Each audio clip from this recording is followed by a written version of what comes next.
మోసాలే.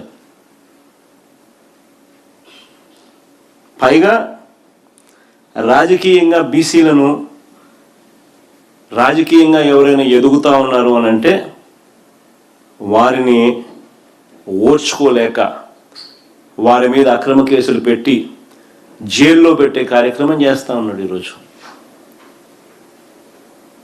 ఎగ్జాంపుల్స్ కూడా చెప్తా ఉన్నాం. యాక్సిడెంట్ కేసును హత్యాయత్నం కేసుగా మార్చి అది బైక్ యాక్సిడెంట్, కార్ యాక్సిడెంట్ కూడా కాదు, బైక్ యాక్సిడెంట్. 18 ఏళ్ళ పిల్లాడు తన కొడుకు, ఒక బైక్ యాక్సిడెంట్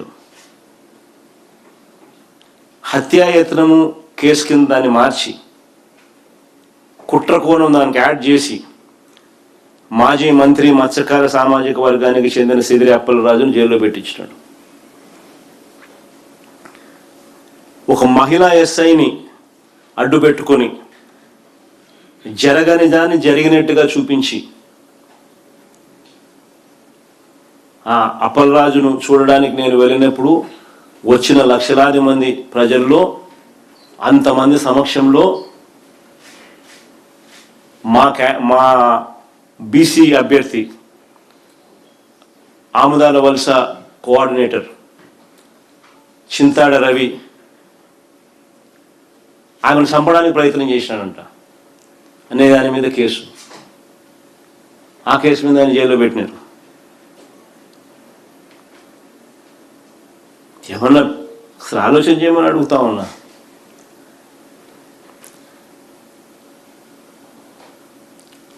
మరో కేసు కర్నూలులో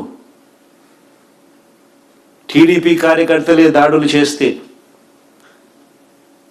పైగా తప్పుదోవ పట్టించడానికి అదే టీడీపీ కార్యకర్త చేత ఏకంగా ఆయన భార్య దుస్తులను చింపేయించి అది చేసింది మా ఎమ్మెల్యే అనుచరులే అని చెప్పి ఆలూరు ఎమ్మెల్యే బోయ సామాజిక వర్గానికి చెందిన విరూపాక్షపై కేసు పెట్టి జైల్లో పెట్టారు. ఒక కార్యకర్త, ఆ కార్యకర్త బీసీని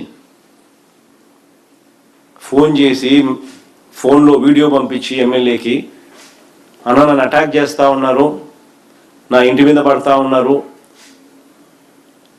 అని చెప్పి ఆవేదనతో పెడితే పోలీసులకు మా ఎమ్మెల్యే ఫోన్ చేస్తే పలికేటోడు లేడు. మళ్ళీ ఒక అర్ధగంట తర్వాత ఆ కార్యకర్త మళ్ళా ఫోన్ చేసి అన్న పరిస్థితి విషమిస్తూ ఉందన్నా అని చెప్పంటే ఎమ్మెల్యేనే పోయాడు పాపం. ఆ కార్యకర్తను కాపాడుకునే దానికోసం ఆ కార్యకర్తని కారులోకి ఎక్కించుకొని వచ్చేటప్పుడు దారిలో ఇంకో పక్క ఊర్లో ఎమ్మెల్యే మీద అటాక్. ఎమ్మెల్యే తమ్ముడిని చెయ్యి ఇరగొడతారు. ఇరగొట్టి అక్కడ వాళ్ళు ఒకరు ఆయన భార్య దుస్తులను ఆయనే చింపుతాడు. అది వీడియోలో కూడా కనపడతాను, సోషల్ మీడియాలో వైరల్ అవుతాను. వాళ్ళ బట్టలు, ఆయన భార్య బట్టలను ఆయనే చింపడం, అది మా ఎమ్మెల్యే అనుచరులు చింపినారని చెప్పి కేసు పెట్టి ఎస్సీ ఎస్టీ కేసు పెట్టడం. ఎమ్మెల్యే పోలీస్ స్టేషన్ దగ్గరికి వెళ్ళి కేసు పెట్టే కార్యక్రమం ప్రయత్నం చేస్తే ఆ మనిషిని తీసుకొని పోయి ఎమ్మెల్యే తమ్ముడిని తీసుకొని పోయి ఆ మనిషిని ప్రజెంట్ చేసి, అటాక్ కాబడ్డ మనిషిని ప్రజెంట్ చేసి, ఎమ్మెల్యే తమ్ముడు చెయ్యిరిగిపోయిన ఎమ్మెల్యే తమ్ముడిని ప్రజెంట్ చేసి కేసు పెట్టమంటే కేసు పెట్టేటోడు లేడు. మళ్ళీ అదే ఎమ్మెల్యే రాత్రి ఇంటి దగ్గరికి వెళ్ళి పడుకుంటే తెల్లవారుజామున అదే ఎమ్మెల్యే ఇంటి మీదకి 100 మంది పోలీసులతో వచ్చి దాడి చేసి ఎమ్మెల్యేని అరెస్ట్ చేస్తారు. తప్పుడు కేసులు, అక్రమ కేసులు.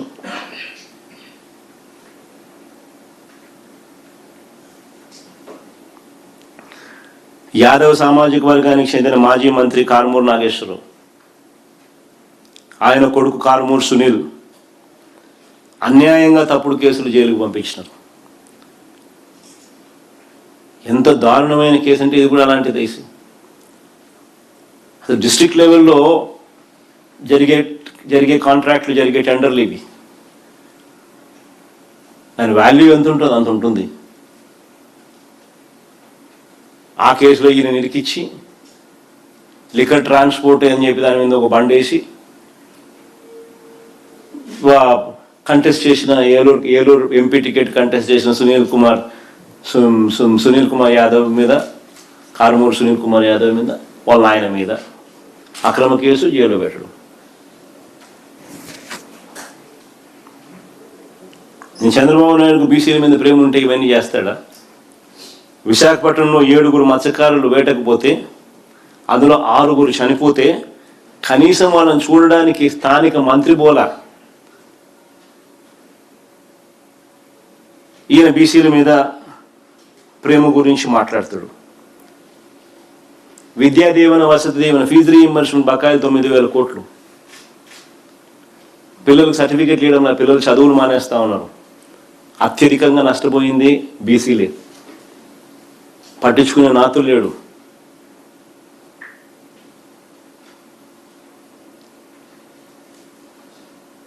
పైగా మా ప్రభుత్వంలో ఉన్న పథకాలన్నీ రద్దు. ఆయన చేస్తానన్న సూపర్ 6, సూపర్ 7 మోసాలు, ఇచ్చిన బాండ్లు చెత్తబుట్లో పడేసినాడు మేనిఫెస్టోతో కలిపి. ఈయన బీసీల మీద ప్రేమ అంటాడు. ప్రతి ఒక్కరూ ఆలోచన చేయాలి. ఎవరి హయాంలో బీసీలు బాగుపడ్డారో, ఎవరికి హయాంలో బీసీలకు చిత్తశుద్ధితో మంచి జరిగింది అన్నది. 3వ సబ్జెక్ట్ గంజాయి.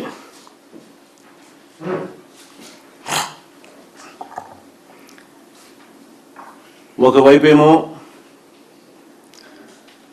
ఇలా తప్పుడు కేసులు పెడతా ఉన్నారు, రాజకీయంగా వేధింపులకు పాల్పడతా ఉన్నారు.